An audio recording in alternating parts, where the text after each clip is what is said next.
ನಿಸರ್ಗದತ್ತವಾಗಿ ಬಂಡೆ ಕೆಳಭಾಗದಲ್ಲಿ ನಿರ್ಮಾಣ ಮಾಡ್ಕೊಂಡಿರುವಂಥ ಪುರಾತನ ಮನೆಗಳು.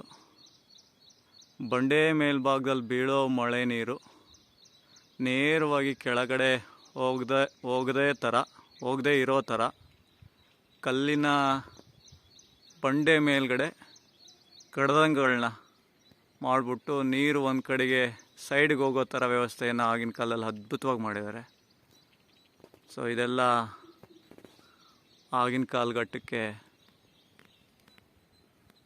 ಅವ್ರು ಮಾಡಿದಂಥ ಅಭೂತಪೂರ್ವ ಅದ್ಭುತ ಕೆಲಸಗಳಲ್ಲಿ ಇವು ಅಂತ ಹೇಳಲಿಕ್ಕೆ ಇಷ್ಟಪಡ್ಬೋದು.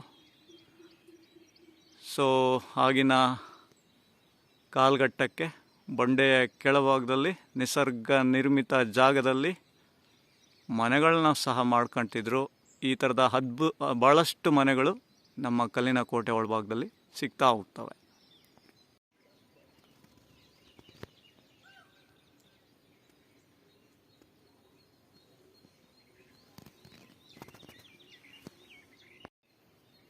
ಸೊ ಅಲ್ಲೊಂದು ಮನೆ ಇರುತ್ತೆ, ಅಂದರೆ ಮನೆಯ ಅಕ್ಕಪಕ್ಕದಲ್ಲಿ ಅವ್ರಿಗೆ ಬೇಕಾದಂಥ ಅಂದರೆ ಈ ಒಳಕಲ್ಲು ಮತ್ತು ಗ್ರೈಂಡಿಂಗ್ ಮಾಡೋ ಥರ ಅವೆಲ್ಲ ಈ ಒಂದು ಮನೆ ಇರುತ್ತೆ. ಅಂದರೆ ಬಂಡೆ ಕೆಳಗಡೆ ಒಂದು ಮನೆ ಇರುತ್ತೆ, ಅಂದರೆ ಮನೆ ಪಕ್ಕದಲ್ಲಿ ಒಂದು ದೊಡ್ಡ ಬಂಡೆ ಮೇಲ್ಗಡೆ ಒಂದು ಒಳಕಲ್ಲು, ಖಾರವನ್ನು ರುಬ್ಬೋ ಒಂದು ಗುರುತುಗಳೆಲ್ಲ ನಾವು ಬಂಡೆಗಳ ಮೇಲ್ಭಾಗದಲ್ಲಿ ನೋಡ್ತಾ ಹೋಗ್ಬೋದು.